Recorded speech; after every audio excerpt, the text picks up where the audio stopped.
Good morning, my beloved. Good morning. Welcome to the First Unitarian Church of Pittsburgh. It is indeed Sunday, April 20th of 2025. Blessed Passover, happy Easter, and happy Earth Day, all rolled into one beautiful, blessed day. For those of you on YouTube, a special shout out for you being with us this morning. We know you're there now and in the future.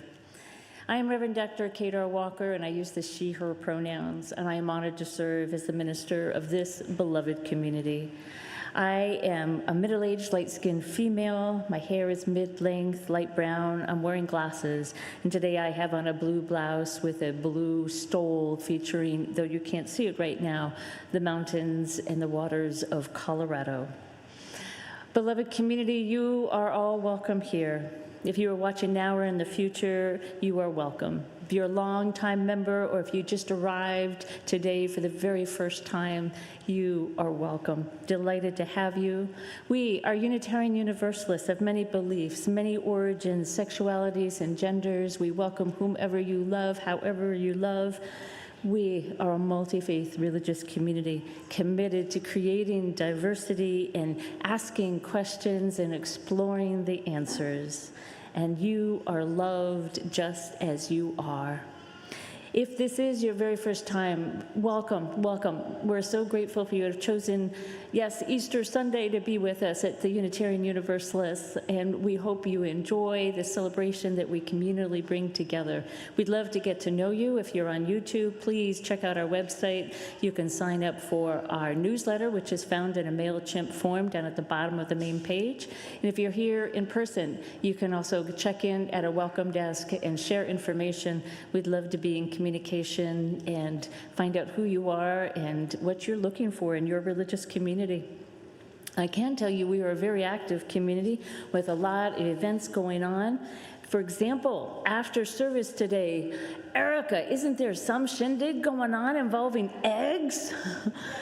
There is an Easter egg hunt right after, so the children will be sent forth just toward the very end of the service. So stay alert as we invite them to get a head start again ahead of all the adults. And if you are an adult, I understand there are some eggs that are placed high. And one of the fun things about our Easter egg hunt is that we don't find them all. We find them throughout the year. We invite the ushers to escort people into the Schweitzer room for our social hour today, directly across in the hallway, where we can linger and mingle and talk in the Schweitzer room, but also out in the garden lobby today. What a beautiful, beautiful day. I also want to make sure on your calendar, Sunday, May 18th is our annual meeting. It'll be at 5 p.m. right here in our sanctuary. It will be followed by a potluck dinner downstairs in the Undercroft. So watch for details. And if you are not a member, we invite you to please come and observe how we coordinate and govern ourselves as a democratically based community. We are also, of course, in the midst of a wonderful capital campaign. I invite you to please, if you have not already, sign up for a small group. There's all sorts of ways you can do that. You can go to our website, you can go to the brochures, there's little QR codes that take you to a form. And the small groups are an invitation just to hear more about the capital campaign, hear from each other, ask questions, and also just find out where your level of commitment is. We are looking for 100% commitment and participation from everybody. So no matter if you can pledge $100,000, if you can pledge $500,000 or just $10, that for us is what this community is all about, participating as best you are able. We're going to wrap up our campaign at our annual church picnic on June 1st, which will be at Shenley Park, and we're looking forward to that. And so make sure that's all in your calendar in our busy, busy lives.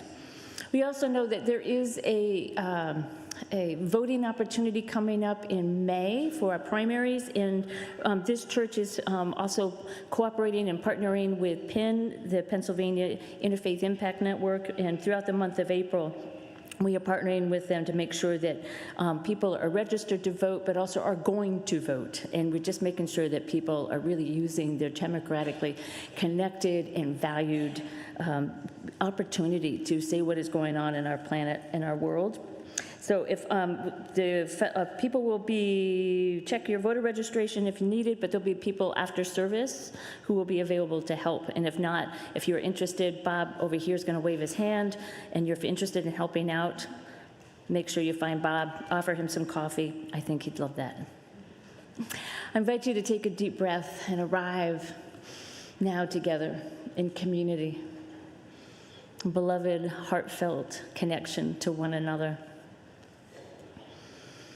To feel that sense of that this is a special day for many of us, but in many different ways we celebrate this time of year. We turn to our chalice lighting. We have Ruby, who's going to light our chalice for us this morning. Simone's, my apology, Simone. Simone, who is part of our future, who's part of our present, connected to our past. This morning, as we celebrate these wonderful days of spring, let us celebrate the love that we have for one another as we reborn again and again in the spring ritual of green and abundancy and generosity. Welcome, welcome to you all. Please now rise in body and spirit as you are able, and in great hymnal, we are going to sing number 266. Please raise your voices to sing Now the Green Blade Rising.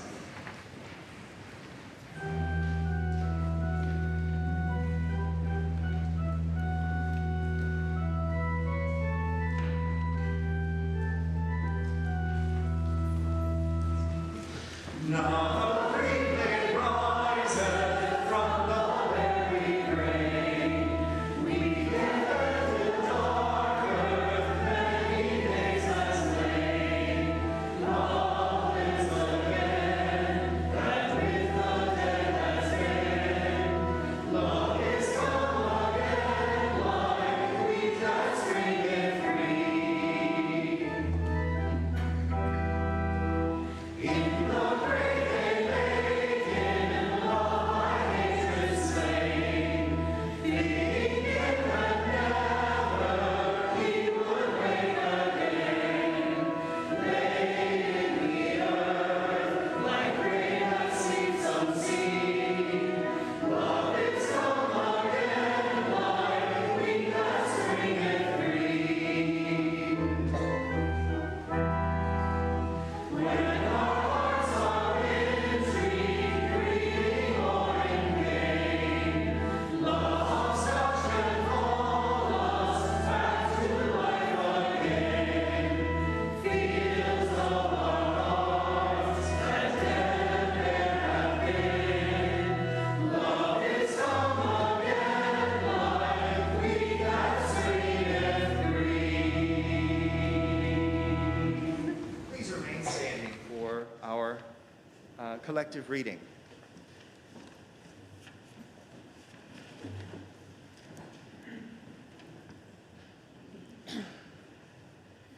I need some help with this. So I'm inviting the kids who know the hand motions to come on up. I think I remember some of them, but I don't remember all of them. You guys know the pluralism, equity, all those? Is it okay if they don't do all of them? Yeah, we're collectively we'll get them all. Yes, thank you so much. I just want to say there's a joyful atmosphere in here, and I love it. And I love that we are joyful in a time where things are difficult, because joy is resistance. So thank you for this spreading of joy together and being willing to be joyful. Okay, here's what we're going to do. I'm going to read, and you're going to make the signs as you remember them. I'll try to do it too. Sound good? So how do you say it? Love is at the center? How does that go? How does it go? Like that? Love is at the center. Okay. All right, we covenant to promote interdependence. Interdependence, what does that look like? Like that. Is that right? To practice pluralism. That's the 3. Lots of people. To practice justice. Justice. To practice transformation, I think that's the growing finger. That's the one. The one, yeah, that's because it's out of order. To practice generosity, which one is generosity? How do you do that? Is that this? Yes, generosity. And then equity. That's the one. Okay, very good. We are accountable to one another for doing the work of living our shared values through the spiritual discipline of love. Thank you guys. You're awesome. Can they have a hand? All right, we can go back now.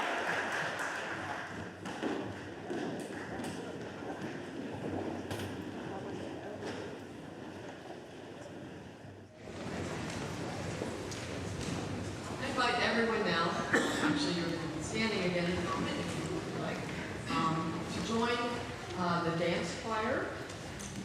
And Kathy's class will come up with us.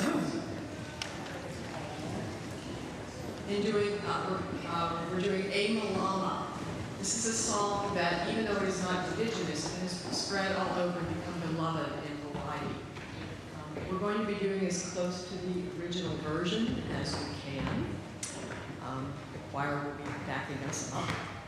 And we're doing this in the spirit of loving and caring for ourselves, each other, and the earth.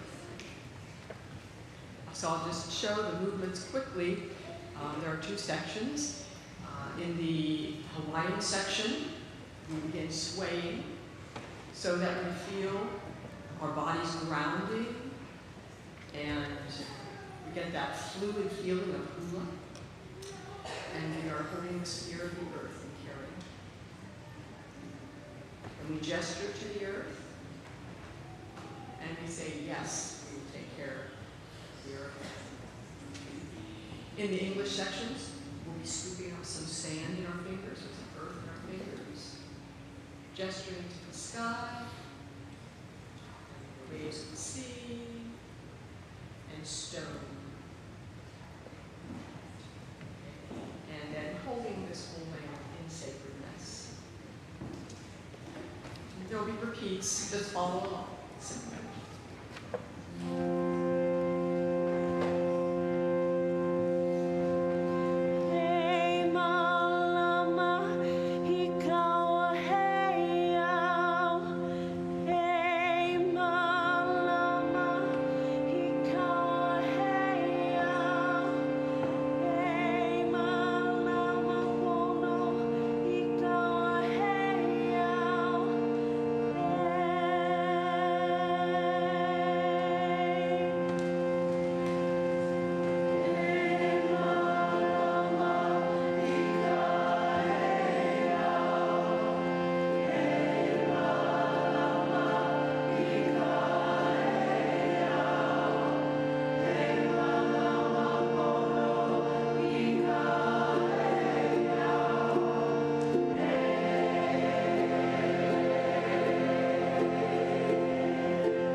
Hello, I'm Shelley Ross. I'm a tall, middle-aged, late middle-aged, light-skinned female.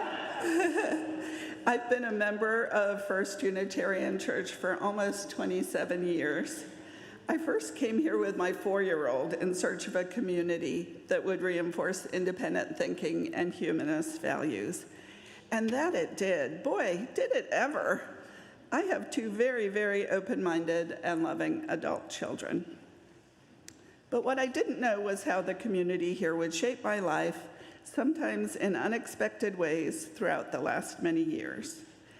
At my age, it's easy to fall into the falsehood that we have it all wrapped up.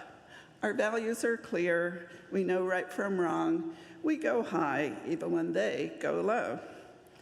I thought about advice from my grandmother, a woman who, with my grandfather, my father, and his brother, narrowly escaped Germany after Kristallnacht. She told me as a teenager, whatever you do, do the right thing. And I thought that was trite, but I couldn't have been more wrong. Being a part of this community has shown me that values and community are complex, that you need to be thoughtful and patient, put in effort, sometimes just stay the course, sometimes work to shape the course. You've never got it all wrapped up. For example, just in the last few weeks, I've been thinking about Mac's recent sermon that encouraged us to think about separating what we want from what truly matters. And I've been thinking daily about Reverend Kate saying that being able to ignore the news these days is only possible for those of us with privilege. So now I watch or listen daily because she was right. We need to know what is happening so we can do the right thing. But before I attended services regularly, I taught in RE. I saw how each child's uniqueness was valued. I saw how we could adapt lessons and activities to suit the needs of our young learners, not to stick to a routine or lesson that wasn't working. We could digress for the entire class to address an idea one of the children had, as long as it was at least sort of relevant and engaging. If your dream is to watch young people discover the world and who they are in it, then UURE is for you. And it was while I was active in RE that our support for our friends in the Kazi Hills began, helping children there thrive. What a joy and a privilege that has been for me. Later, I got involved in some committees, and there is a learning curve there. As a child psychologist, I have very little experience working in committees and groups. But I learned that long and convoluted discussions that could really tax my patience resulted in better decisions. But what really mattered was that in these discussions, everyone's input was appreciated and respected. No one needed to have the spot-on comment or the answer to everything. We worked it out as a group. I saw that people could listen, accept, and support a decision even when their own ideas didn't win the day. But my reminiscences about how this church would shape my life would not be complete without mentioning the Quilters Covenant Group. I had never thought that this could exist, a group of friends who could accept, love, and embrace each other as is, charming and less charming traits all part of the mix. I mean, really, on retreats, I snore, I am not conversant until I've had 2 cups of coffee, and I show everyone photos of my puppy all weekend.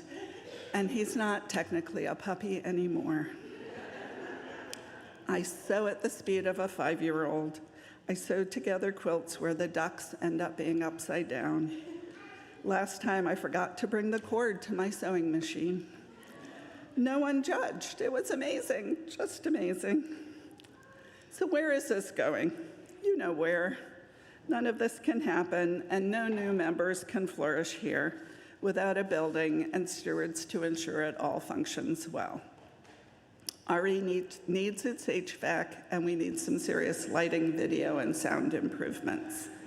We need to be more accessible. Please think about how this church has and will shape your life, and please give as generously as you can. Thank you.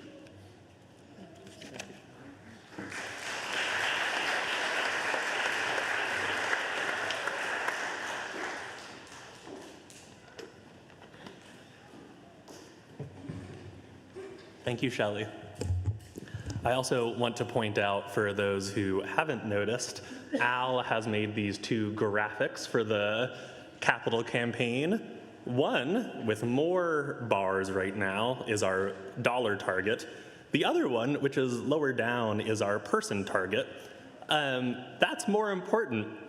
We want everyone here to buy into this community, even as Reverend Kate was saying, if you only have a couple of dollars that you can give. And I would love to see that purple light bulb make its way up to the total top in the next 2 months, just so you know. For those who don't know me, I'm Mac Perkins High. I use he and they pronouns. I serve as the intern minister of this congregation. And I'm about to ask you for money in a different way. It's really important to practice generosity. What you do in one place bleeds out into the world, and how you practice yourself with everyone everywhere. This month, our Share the Plate partner is the Afro-American Music Institute, which is a wonderful organization that does work in the world that we cannot do by ourselves. And so as we pass the plates around, half of the money goes to our operating budget here, half of the money will go to AAMI, and I encourage you to practice generosity as you are able. I now invite up the ushers.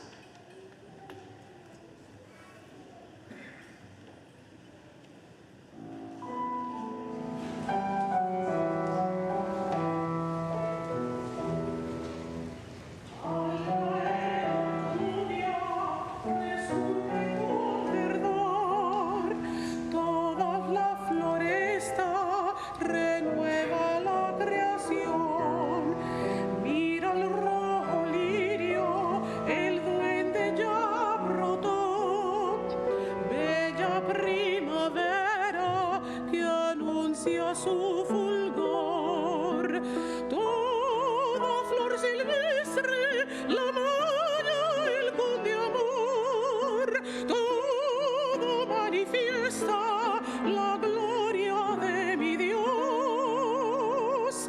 Yo, da flor silvestre, la maya, el con de amor, yo quisiera hacerlo en forma igual, mi Dios. El coquí se alegra, se siente muy feliz, canta en su alabanza, coquí, coquí, coquí. El pitirre canta y triana el ruisento, cuán alegremente alaban al Creador. ¿Cómo se te alaba en toda la creación? Todo manifiesta la gloria de mi Dios. ¿Cómo se te alaba en toda la creación? Yo quisiera hacerlo en forma igual, mi Dios.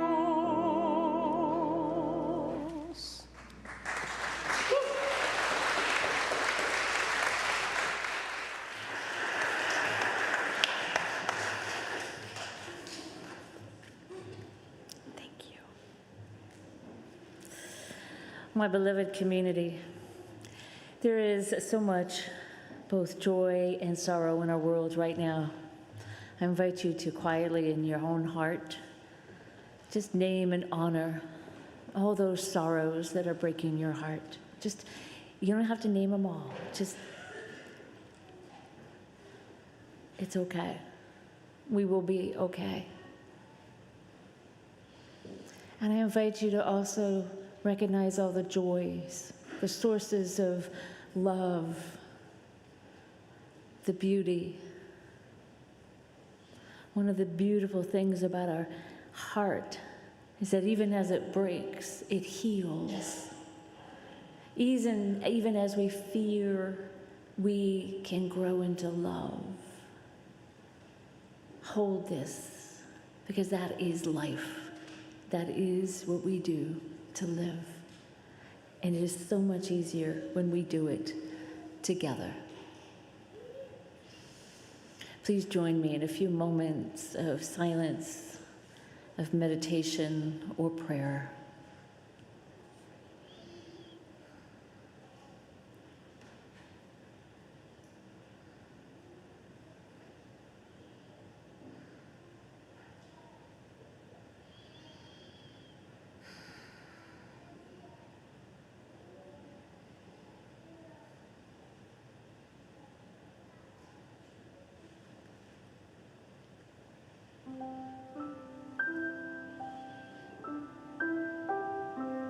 Spirit of earth, hold our feet firmly to your binding covenant with us.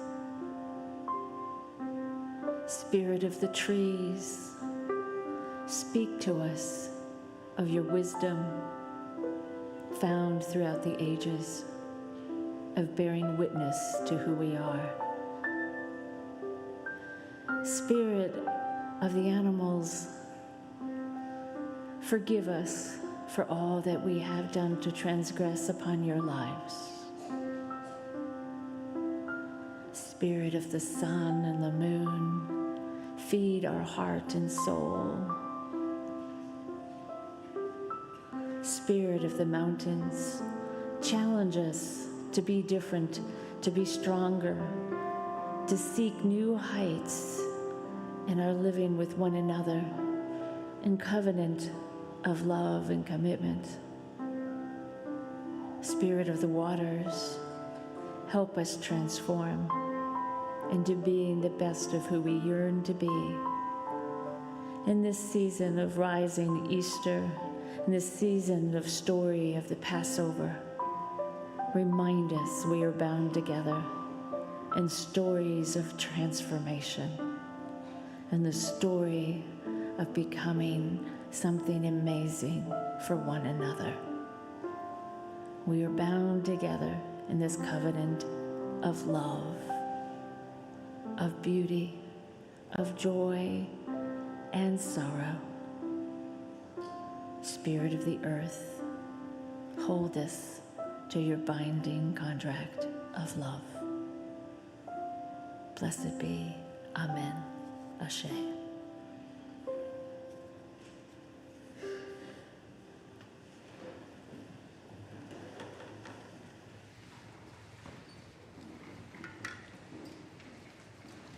I would like to invite you to take out the teal hymnal and turn to 1071, On the Dusty Earth Drum.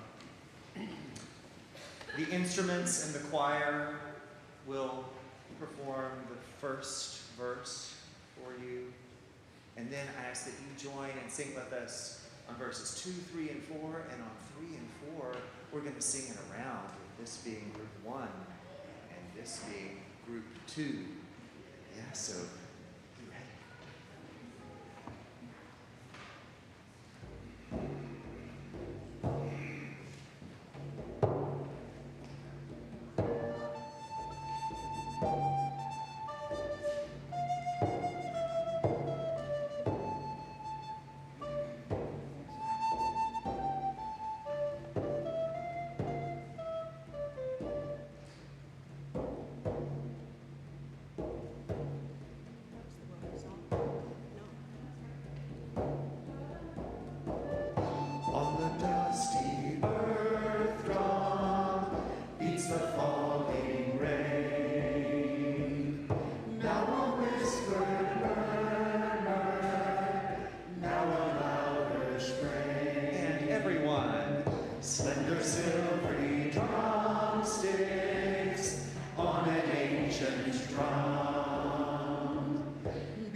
mellow music, giving life to come. Group 1.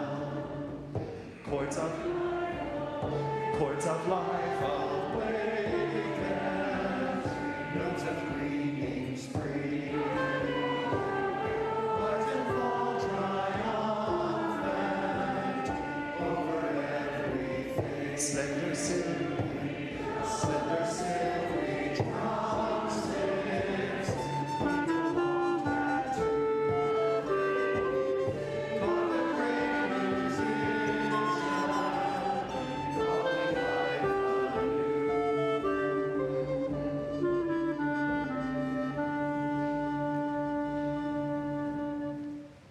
Beautiful. Thank you.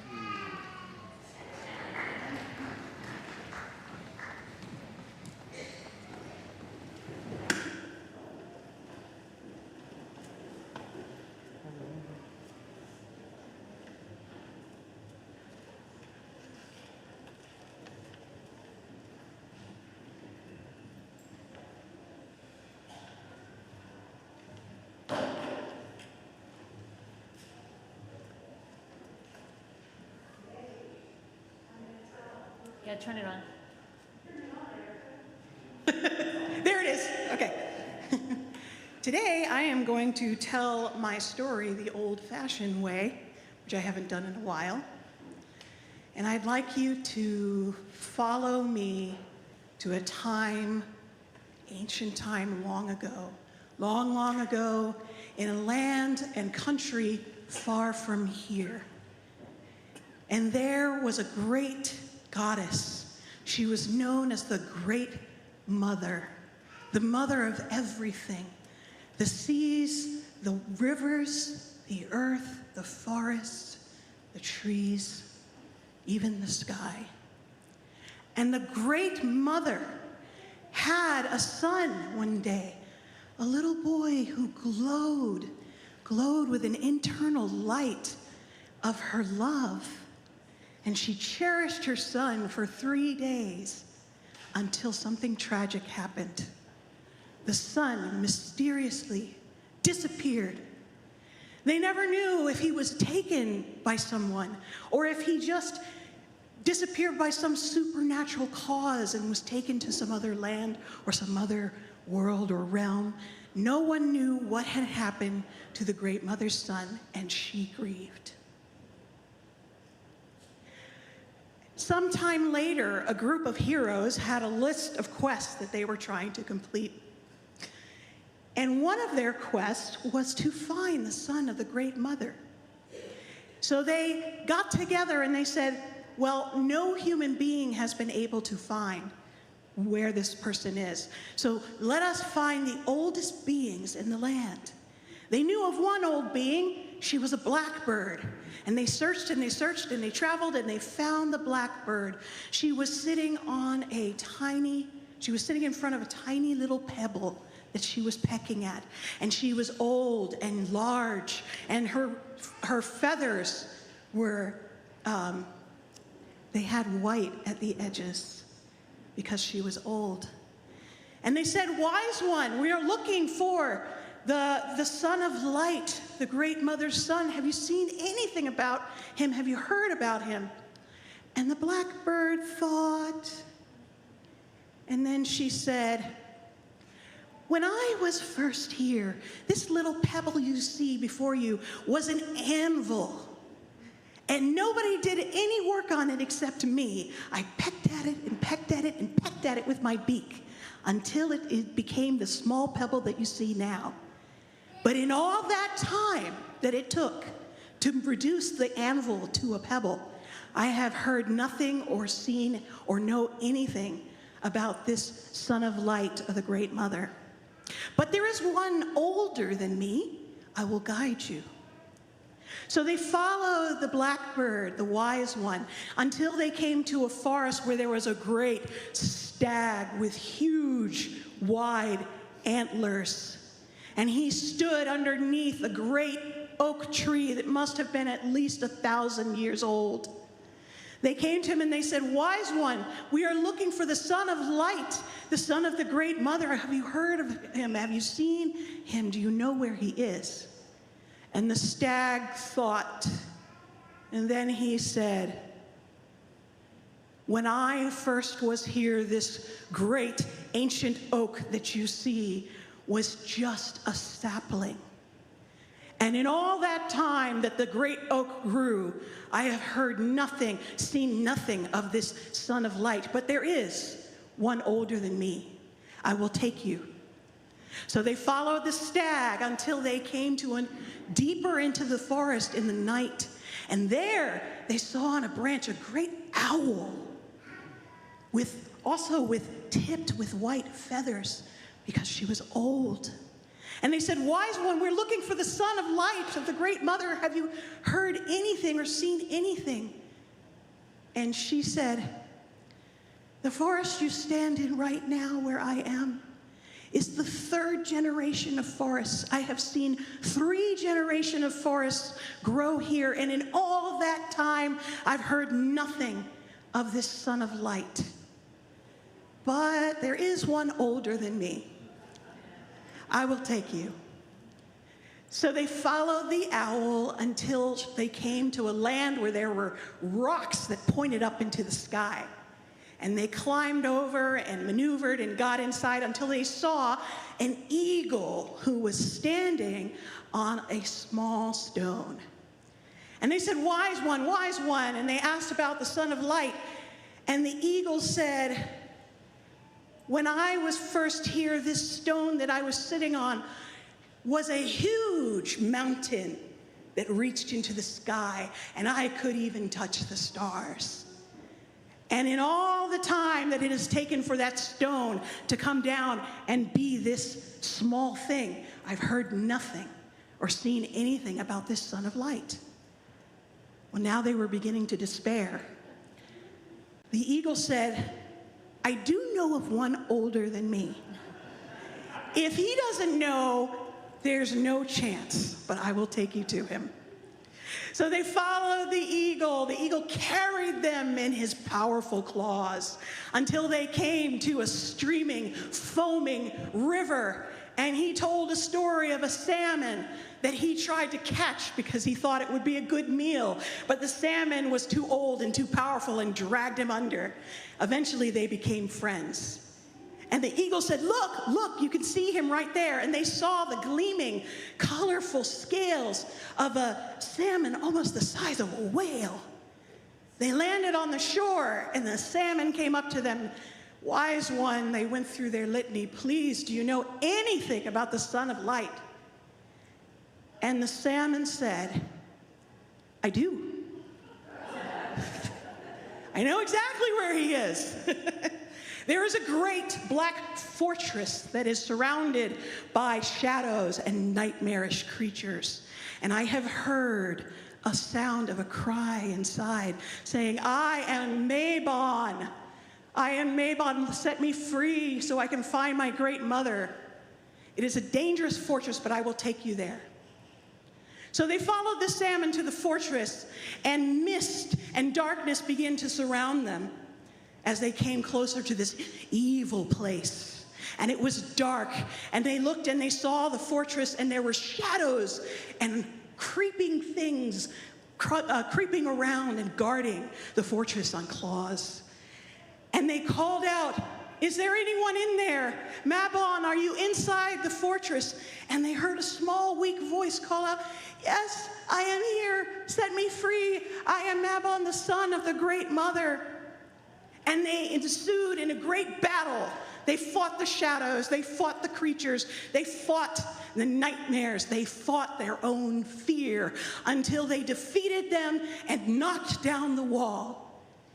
And out of the hole, there began to shine a golden light. It became brighter and brighter, just like the light of the sun, too bright for them to see. And out walked Mabon, the son of the great mother. And he was united with the great mother. And with his return, light returned to the land, and so did the spring, and so did the growth, and so did all of her joy.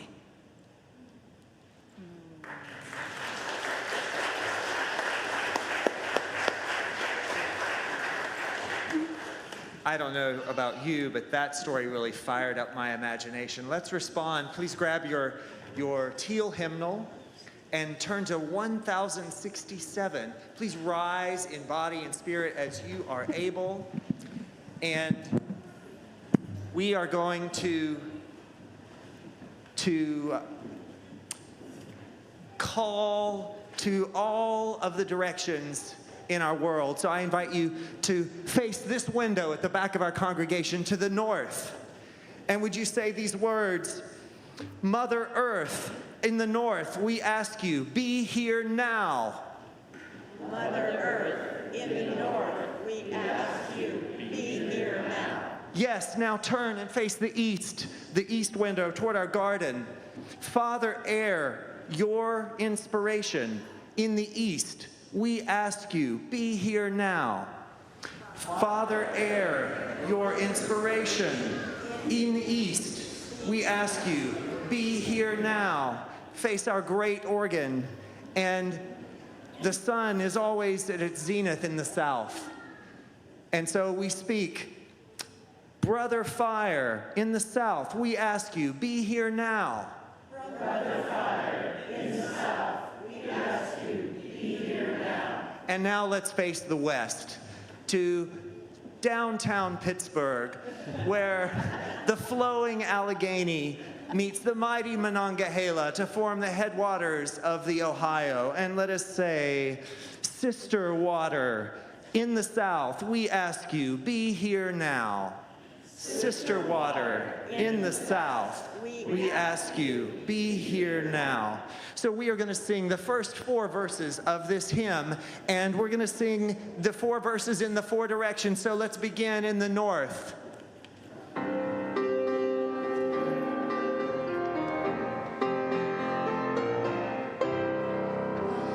Mother Earth, beloved garden, living treasure underfoot. All our days you ground our being, sage and thistle, grass and root. Herbs of heal us, plants to feed us, land to till and tender bough. With the benedictive as midnight north, we ask you, be here now. Face east. Father Air, your inspiration holds together all that lives. As we breathe, our minds see clearly, leading us to love and give. Raging whirlwind, whispered breezes, violent gale and gentle cloud. With a blade as sharp as morning east, we ask you, be here now. To the south. Brother Fire, great transformer, share the passion of the sun. In our hearts, your morning light just cooks our food and heats our homes. Flaming candle blood within us, blazing desert will to grow. With the one directing power south, we ask you, be here now. To the west. Sister Water, ever flowing, ocean, river, pond, and rain, drink we now and quench our thirsting hands on sleeping again. This delights a host of changes, all the courage will allow. With the cup, the holy chalice, rest we ask you, be here now.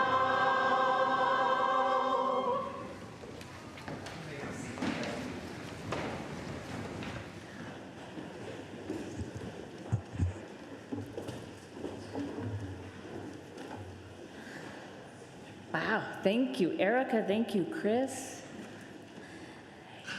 What a blessed weekend to have Passover, which ends this evening, Easter today, after Holy Week, and Earth Day on Tuesday.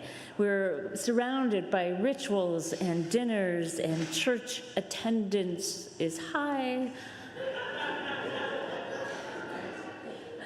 And I understand that there are even some indulgences going on for the Catholic Church this weekend, so great. For us earthbound humans, I'd like to think we would do a proper earth celebration and honoring this week, thanking the earth for all it does to support and sustain us and bring us such beauty. It may seem a coincidence of the calendar that these are holidays that are all in this particular time, the presence of the crucial and powerful Jewish narrative, the core of the Christian story, all in spring, is actually somewhat intentional. The core of the Easter story is directly connected to the Jewish Passover celebration and the cycle of life and death. So here's a little backstory for you all. That Easter story, which has been powerful for centuries, has some problems. I know I'm going to end up in some sort of a brutal argument at some point about this. There really is, for example, within the Gospels, there's no agreement about what actually happened. But they don't agree on a lot of things, so that's no surprise. But I also want to make sure that you all are aware that the original story was never about a physical resurrection. That didn't actually happen until the 9th century. The 9th century, and that only happened because the crucifix as an art symbol became part of the Christian story in the 8th century thanks to Charlemagne. I know, I'm going to a special kind of hell, that's okay.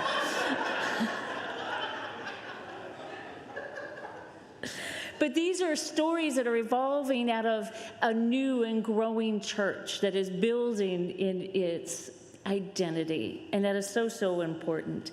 But I do want to raise an important book. If you haven't read this already, it came out several years ago by John Shelby Spong, Why Christianity Must Change or Die. It's a really good book. And if I'm going to hell, Spong is going to be there too.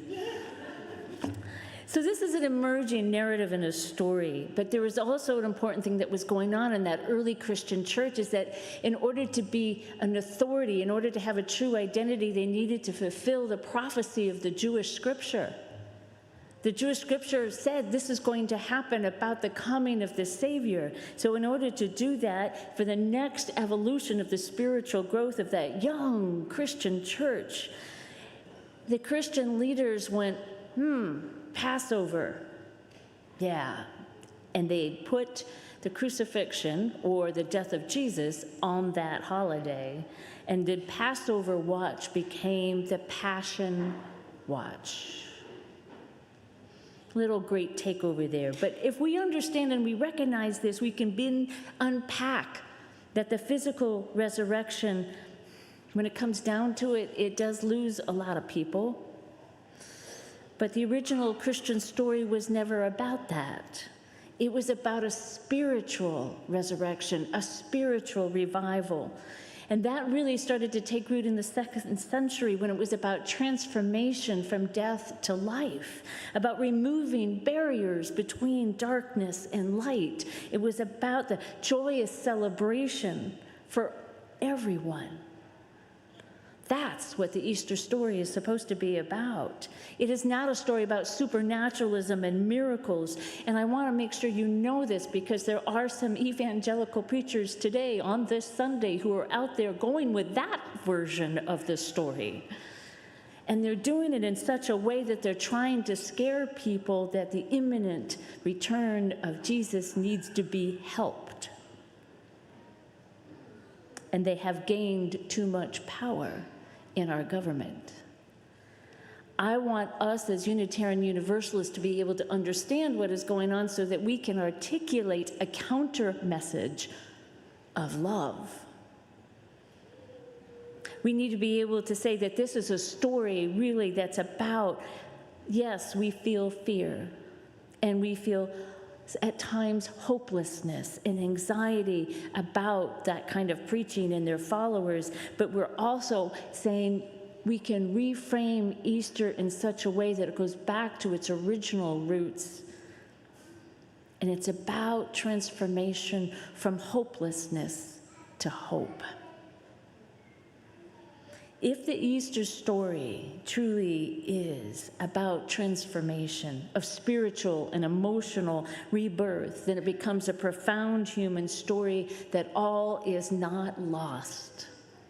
It becomes a powerful story of rebirth and renewal. And here I am truly going to a special kind of help, because I'm going to say it's like a giant mulligan. For those who don't play golf, that's a special point when you get to hit your ball again because you had such a bad shot. You get one mulligan, just one. Please don't go home to your family and say that I preached that Easter is about a giant mulligan. It's not. But yet it is. It's about rebirth and renewal and getting a second chance, except that there's more than one chance. There is. When we look around on any given day, there is so much beauty and love and life if we look at it through that lens. We are living a great mythological story of death and rebirth in that cycle. Winter to spring, summer and fall, and back to winter again. We here in the Northern Hemisphere truly get to live that again and again. But whether you live in a rainy climate or a desert climate, there are signs of rebirth and renewal. This is the oldest, most ancient story of humanity. It is within all cultures, all storylines, because it comes from our heart, seeking hope from hopelessness, that the sun will return again to feed us and give us life, even in our darkest moments. Our need to survive, though, isn't just about survival, it's the why. Why are we surviving? It's really very simple, my beloved. It's about love and life. That's the why. And so we create stories and rituals and dinners, and we create more stories and rituals and dinners, and we create hymns and all sorts of ways to celebrate it and songs. So even if you don't believe about a resurrection of a man named Jesus, we do believe in a transformative story. So I have a new ritual idea for us. I want to go back to something that I was taught as a child. You see, as a child, an important ritual was writing letters to my grandparents. My Colorado grandparents are out there in the western slope, and they yearned for letters from us grandkids. And I would tell them about my life, and my grandparents in Chicago, they yearned, and I would tell them about my life and the birthdays and what was happening at school, and my parents kept saying, this is important. And I realized in retrospect, I was telling them my story. And they would tell me their story. I would yearn for their letters to come back to me, and I feel like we've kind of lost that important ritual of telling our stories to one another about love and transformation. So I'm going to invite a new ritual, perhaps, and for some of the younger kids, that maybe you haven't learned that ritual of writing letters to one another and how important it is. So Erica and Mac are going to help us. I think it's a time to return to our relationship to the earth. The most basic story of all, of writing a love letter to the earth today. Will you all help do that? Yeah, write a love letter to the earth today, because it is a story about the transformation of hopelessness to hope, of feeling disconnected from one another to connected again, of being reminded of the power of love and that it sustains us throughout. So, you want to get the paper out and the pens? And we do things really well and big around here. So it's going to be a big letter. And we're going to go right down the center aisle with the paper and pens. And I'm going to invite all the kids and the artists. I'm going to switch to the other microphone, Will.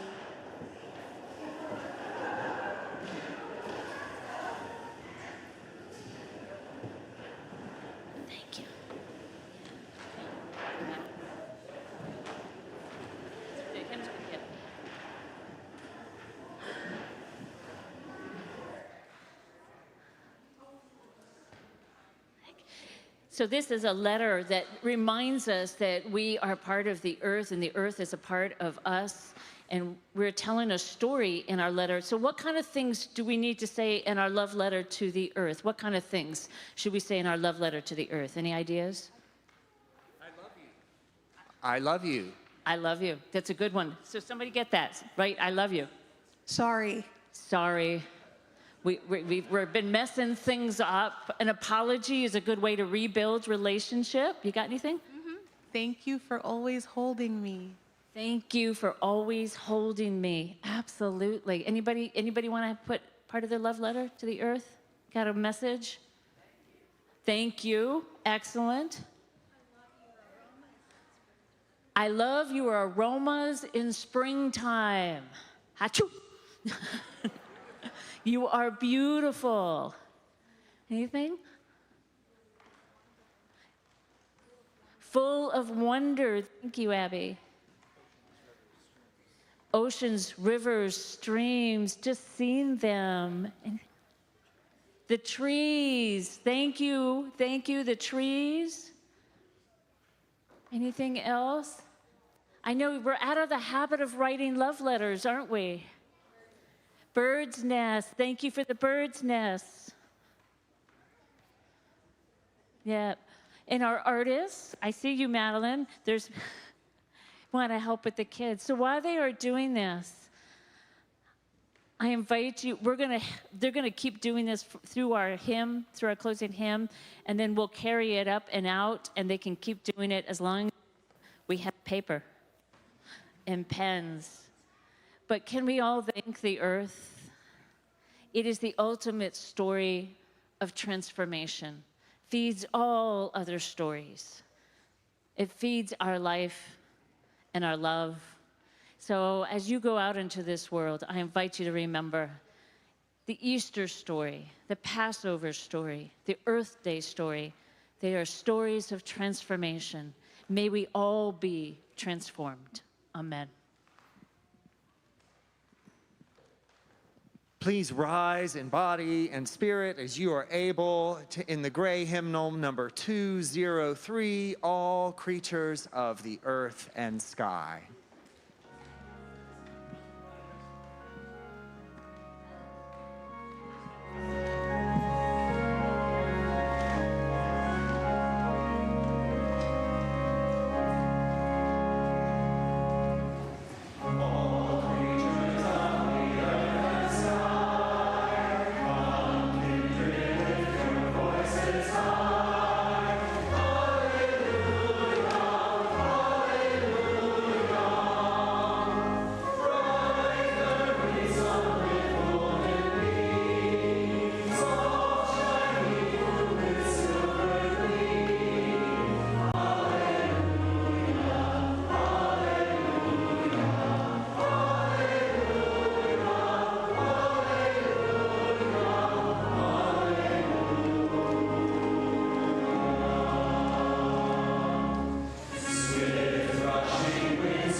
to our chalice for extinguishing. Does anybody want to help Matt?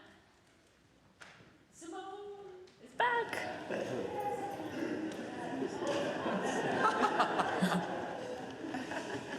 She leaps over the mountains and the waterfalls. The joys of youth. Please join your voices with me and with Mac. The words are found in our heart as well as the order of service. We extinguish this flame, but not the light of truth, the warmth of community, or the fire of commitment. These we carry in our hearts until we are together again. We're going to pause before the benediction and send the kids out for the first round of egg hunting. And could you all carry that letter with you and hold it up so people can see it? Outside, I don't know. Can you help the kids carry that and hold it up? And we'll put it out outside. How about that? Is it?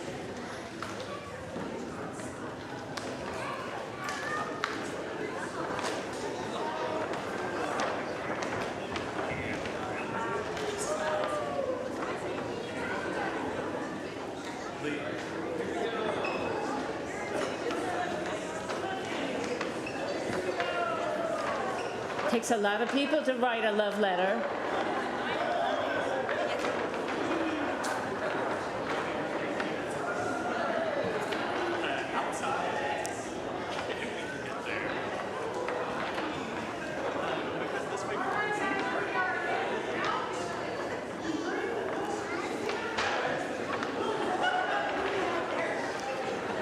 And there it goes. I think we'll see it again.